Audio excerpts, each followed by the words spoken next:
E aí, minha gente, como é que vocês estão? Tudo bem? Nessa aula a gente vai dar início aí finalmente ao módulo A18 de análise combinatória, matéria mais divertida do mundo, né?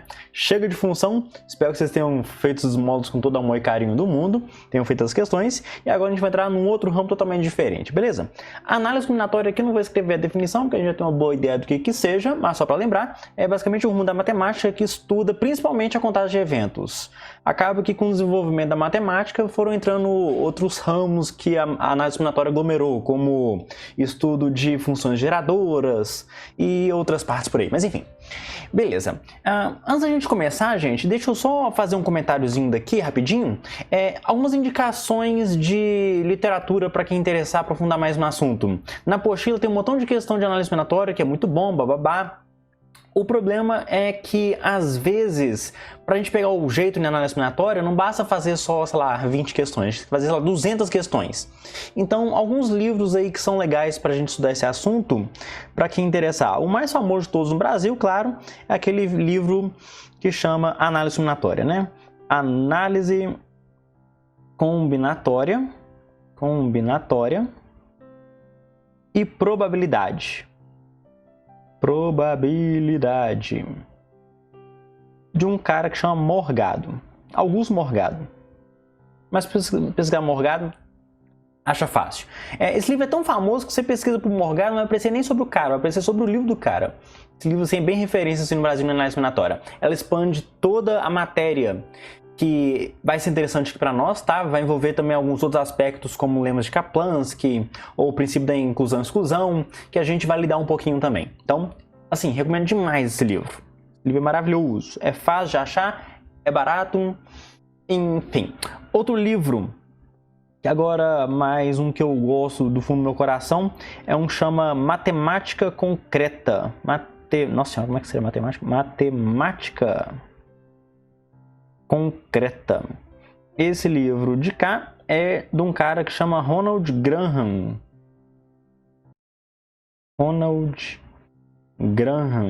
Também tem em português.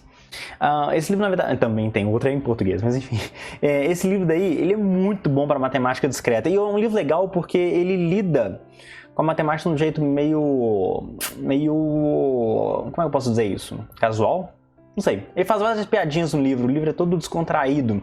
Inclusive, a capa do livro é um bloco de concreto, sabe? Porque matemática concreta, enfim. De toda forma, são ótimos dois livros para estudar esse assunto, beleza? Então, passado esse tempinho daqui, da gente introduzindo a ideia, vamos começar a discutir um pouquinho da análise combinatória. Olha só, gente. A análise combinatória vai ser basicamente resolver questões de contagem. Para nós, principalmente. E para isso a gente vai precisar de várias ferramentas. Então vocês vão notar que as aulas de análise combinatórias vão ser basicamente ferramentas para a gente calcular as contagens. Oh, meu Deus, realizar as contagens dos eventos. Estou ficando doido hoje. Acho que todo vídeo eu falo que estou ficando doido, né? Mas enfim, será um sinal? Vamos começar aqui pela ferramenta mais simples de todas, que é força bruta, ou então método da exaustão. Vamos começar a ver as ferramentas aqui então. Método da exaustão. Acho que é o nome mais famosinho, né? Exaustão. Ou força bruta. Essencialmente, gente, é o método em que você vai calcular as possibilidades de um evento na raça, contando um por um. Força bruta, vamos chamar assim mesmo. Vamos fazer um exemplo disso aqui? Aqui não tem muita formulação para esse método não, tá, gente? É você contar os casos da maneira como você conseguir as possibilidades. Tem questões que vocês vão ver que isso vai ser até meio que necessário, tá? Vamos fazer um exemplozinho aqui. Exemplo. Vamos fazer um que a gente não precisava usar ele, mas vamos usar. Deixa eu escrever aqui para não gastar muito tempo. Beleza? Essa primeira questãozinha de cá. Pausei aqui rapidinho para a gente não ficar perdendo muito tempo, mas vamos lá. Quantas senhas de 4 algarismos temos em que cada algarismo é o dobro do anterior? Essa questão, por exemplo, você poderia fazer com outros métodos, não tem problema nenhum. Mas repara que se você não sabe nada de análise combinatória, você ainda consegue fazer essa questão. Você consegue escrever todos os casos na raça. Até porque não são muitos casos, né? Repara aqui, ó, se a senha começa com 1, o próximo tem que ser o 2, o próximo tem que ser 4 e o próximo tem que ser 8, né? Aí você pensa, beleza, qual que é o próximo aqui? Se começar com 2, o próximo tem que ser 4, o próximo tem que ser 8, o próximo tem que ser 16, não tem, né? Repara que nesse caso de cá, ó, a única senha possível é a senha 1248. Em cada algarismo é o dobro do anterior. Ou seja, aqui a gente tem apenas uma possibilidade. Para que a gente vai perder tempo gastando mais, como é que eu posso dizer, métodos da análise combinatória com uma questão que só tem um único caso? Tudo bem? Então aqui a gente fez uma força bruta. Nem fizer muita força, né, para falar a verdade. Deixa eu colocar um segundo exemplo aqui mais legalzinho. E eu recomendo demais que você pause o vídeo e tente fazer antes de ver a resolução, beleza? Vamos lá para a próxima questão. Movendo-se apenas na diagonal para baixo, para a direita ou para cima, de quantos modos a abelhinha pode ir do ponto P ao ponto Q? Se você não entendeu nada, calma lá que eu vou explicar aqui bonitinho. Imagina só o seguinte, imagina só que a gente tem aqui, ó... será que eu vou conseguir? Nossa senhora, isso aqui vai ficar horrível, gente. Pera aí. Ah, eu vou deixar assim. Não, vou não. Calma que eu tô incomodado. Ah, quase. Deu. Beleza. Olha só. Vou fazer o seguinte, ó. Vamos pegar esse padrãozinho de cá e vamos repetir ele mais uma penca de vezes. Será que eu consigo fazer isso aqui sem ficar o resto da vida? Eu vou pausar o vídeo aqui para não gastar muito tempo. Muito bem, voltei aqui, modelei um pouquinho as informações ali, porque senão vai dar um probleminha, a questão vai ficar complicada, mas enfim, olha só, movendo-se apenas na diagonal para baixo, diagonal para cima ou para baixo, de quantos modos a abelhinha, tá bom? A abelhinha pode ir do ponto P até o ponto Q. Gente, para essa questão, você pode tentar fazer ela assim, de várias formas. Eu vou até diminuir um pouquinho o caminho para não ficar assim tão absurda a situação. Deixa eu fazer o seguinte, ó, eu vou apagar esse de cá, vamos apagar aqui 2 hexágonos, só para poder ficar um pouquinho mais fácil, beleza? Vamos deixar só até aqui, ó. A gente quer achar de quantos modos a abelhinha pode ir do ponto P até o ponto Q. Tem como a gente formalizar essa questão. Não é óbvio, de forma alguma, mas uma maneira de você resolver essa questão com que a gente tem assim como base na análise combinatória é fazer na raça. Se você tentar usar combinação, arranjo ou qualquer outra ferramenta, não vai dar certo. Então, para essa questãozinha de cá, olha só como é que você pode fazer. Vamos tentar escrever alguns casos e ver se a gente encontra um padrão. Por exemplo, para chegar aqui, ó, nessa colmeiazinha de cá, colmeia não, né, nesse favo, é favo? É favo, né? Aqui a abelhinha tá aqui nesse primeiro de cá, para ela vir para cá, ela consegue chegar de duas maneiras. Como assim duas maneiras? Repara que ela pode ir na diagonal para baixo, então ela pode fazer esse movimento e chegar aqui, foi um caso, ou ela poderia ter subido, fazendo esse movimento diagonal para cima, e depois descido, certo? Então tem duas maneiras da abelhinha chegar nesse favozinho de mel. Agora, nesse de cá, ó. Gente, eu tô resolvendo. Pausa o vídeo e tenta fazer primeiro, hein? Nesse de cá, ó. Repara que só tem uma maneira de chegar ali, né? O único movimento possível vai ser a diagonal para cima lá para direita. Fazer esse movimento. Aí a abelhinha vai chegar aqui nessa casinha de cá. Então tem apenas uma maneira dela chegar ali. Se for ver, se ela for aqui para baixo, ela não consegue subir mais. Tranquilo? Então só tem uma maneira. Agora, para esse de cá, de quantas maneiras será que dá para ela chegar ali? Vamos tentar escrever na raça. Ela pode, por exemplo, subir aqui na diagonal, né? Depois descer na diagonal. Então, um caminho. Ela poderia descer, certo? E depois ir na diagonal aqui, chegar lá. Então, duas maneiras. Ou ela poderia fazer o quê? Ela poderia subir na diagonal, depois descer direto e depois subir de novo.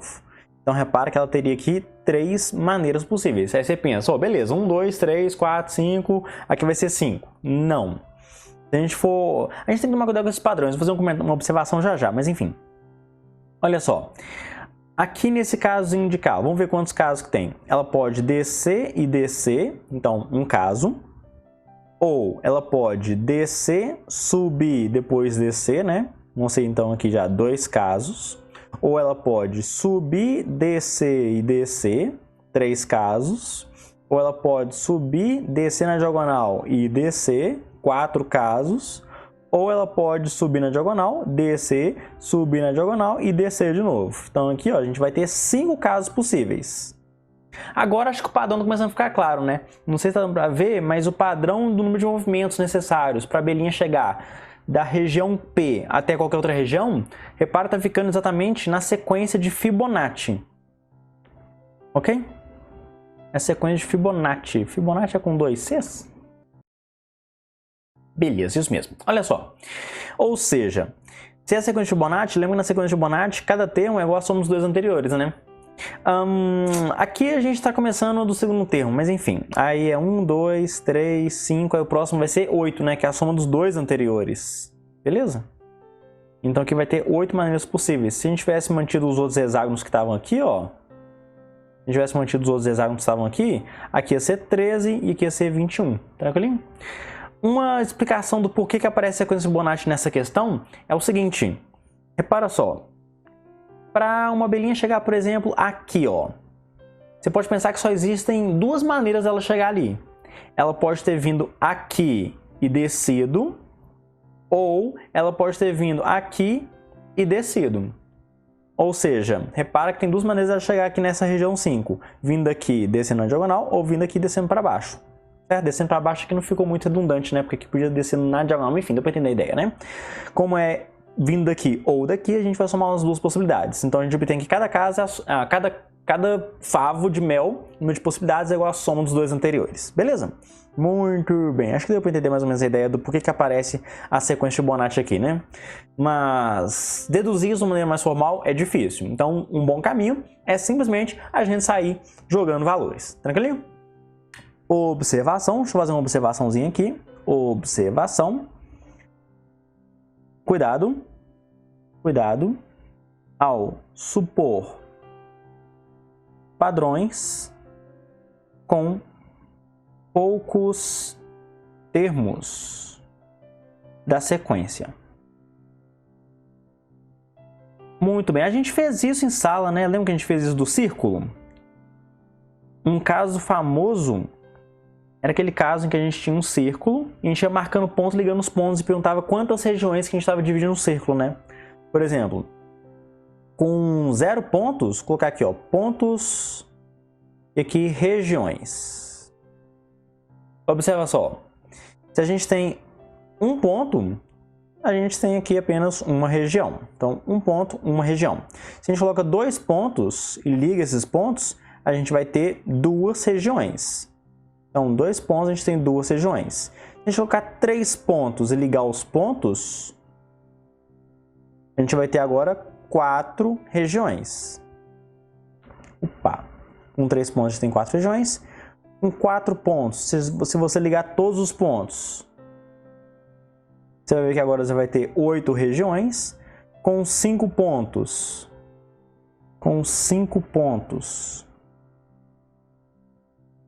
você pode contar aí, você vai ter 16 regiões. Aí você pensa, é potência de 2 isso aqui, né? Claramente. Mas quando você coloca mais um pontinho, eu não sei se eu tento fazer certinho para ver o que vai acontecer. Vou tentar fazer certinho, ó. Tô ligando aqui bonitinho. Todos os pontinhos. Vamos tentar contar as regiões? Então vamos lá, ó.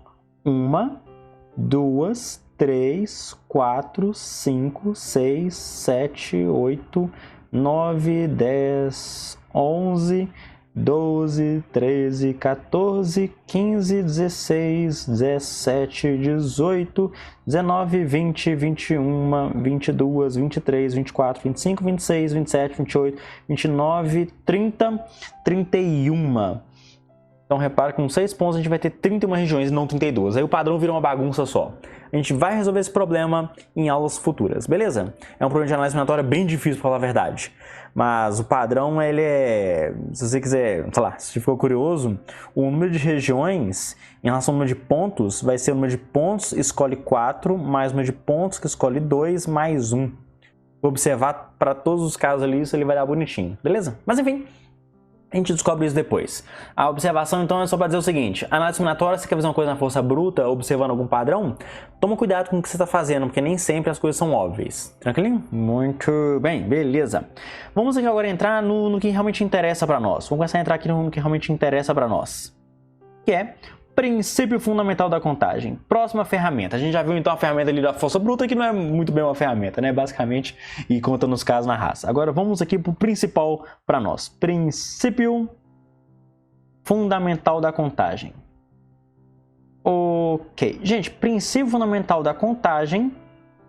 Princípio fundamental da contagem é disparado o princípio mais utilizado na análise combinatória, em conjunto com outras ferramentas. Então, vamos aqui rapidinho dar uma boa analisada no que ele diz. A gente pode, essencialmente, até misturar junto com outro princípio aditivo. Vamos botar aqui de uma vez junto o princípio aditivo? Princípio aditivo. Alguns chamam o princípio fundamental da contagem de princípio multiplicativo também, beleza? Esse de cá a gente costuma chamar de princípio multiplicativo. Ok, não ficou horroroso. Senhora. Multiplicativo. Ok. E se a gente for para resumir o que esses dois princípios dizem, vai ser o seguinte: o número de possibilidades de um evento e outro acontecerem, a gente vai multiplicar as possibilidades, e de um evento ou outro acontecerem, a gente vai somar as possibilidades. Eu sei que é uma baita simplificação dizer isso, mas vamos ver que na prática a ideia vai girar muito em torno disso. Ok? Dá pra gente ser mais formal a respeito de como é que o princípio é escrito e tal, mas para a gente já ganhar um pouquinho de tempo na nossa vida, vamos dizer isso basicamente. Que é contar o número de possibilidades de um evento e outro, a gente vai multiplicar as possibilidades, de um evento ou outro, a gente vai somar as possibilidades, assumindo que os eventos não têm interseção em comum, ok? Vamos colocar aqui uma observaçãozinha aqui. Ok, observaçãozinha. Assumindo que a interseção é nula entre os eventos. No fundo, na maior parte das vezes isso acontece, tá, gente? Mas a gente vai surgir com algumas situações que são um pouco perigosas. Vamos fazer exemplo? Que tal? Vou pegar aqui, ó, questãozinha da apostila para nós. Deixa eu pegar aqui para nós. Ok.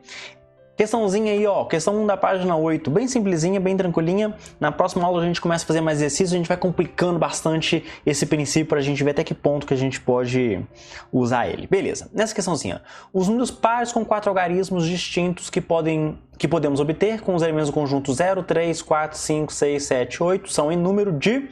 Beleza, para essa questão, gente, olha só. Dá para fazer de algumas formas, vamos fazer de algumas maneiras diferentes. Primeira maneira, chamar de maneira mesmo. Primeira maneira. Olha só, você pode fazer assim, ó. O número tem que ser par. Você tem que ser par. Tem que usar algarismos distintos. Aqui a gente tem quantas possibilidades de algarismo para usar?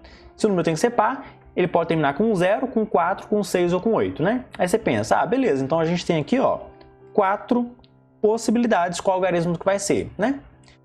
Agora, quando você pensa na possibilidade da unidade de milhar, repara que não pode começar com 0. Mas se o 0 já estiver aparecido aqui, então nessa casa a gente vai ter todas as outras 6 possibilidades. São 7 números ali no conjunto, né? Se o 0 estiver aparecido, a gente teria 6 possibilidades. Mas se o 0 não estiver aparecido, a gente vai ter apenas 5 possibilidades. Então repara que o que vai aparecer aqui, ó, o número de possibilidades dessa casa, depende do número de possibilidades dessa de cá. Se isso está acontecendo, a gente vai ter que separar em dois casos. O caso em que termina com 0 ou não termina com 0, ok? Então, vou colocar assim, ó, termina com 0. Se o número termina com 0, aqui vai ter, vou colocar o 0 de azul, imagina que aqui vai ter que terminar com 0, termina em 0. Então, a gente vai ter apenas uma possibilidade para a unidade, para o algarismo das unidades, que é o 0, beleza? Repara que se o 0 a gente colocou o 0 ali, ó, eram 7 números, sobraram 6, a gente vai ter 6 possibilidades aqui, certinho? O resto tanto faz, né? Aqui a gente vai ter 5 possibilidades e aqui a gente vai ter 4 possibilidades. Como a gente quer preencher a unidade de milhar e a centena e a dezena e a unidade, a gente tem que multiplicar essas possibilidades. Se a gente vai multiplicar essas possibilidades, a gente vai ter aqui então 120 números usando os algarismos daquele conjunto que terminam com 0, tá? Beleza. Mas pode terminar em 0 ou um número pode terminar com outro algarismo par que não é o 0. Então vamos colocar isso aqui. Vou colocar aqui o outro caso. Beleza. colocar aqui o outro caso. Ok. Vamos colocar agora que esse caso de cá, opa, não termina em 0. Não termina em 0. Se o número não termina em 0 e para o número tem que ser para o número ser par, vamos pensar aqui nas possibilidades da unidade. Pode ser 4, 6 ou 8. A gente vai ter 3 possibilidades para a unidade de cá, né? Pode ser então, eu falei 4, 6 e 8. Muito bem. Repara que aqui, ó, não pode ser o 0. Não pode ser o 0, né? Ok, não pode ser o 0. E não pode ser o algarismo que já foi aqui antes, né? Então, se a gente tinha 7 algarismos naquele conjunto, a gente tirou 1 e não pode ser o 0, a gente vai ter apenas 5 possibilidades para cá, certo? Eram 7 números, tiramos 2 já, né? Porque a gente colocou um algarismo aqui e um aqui. Agora faltam 5 algarismos também, porque agora o 0 já pode ser colocado ali.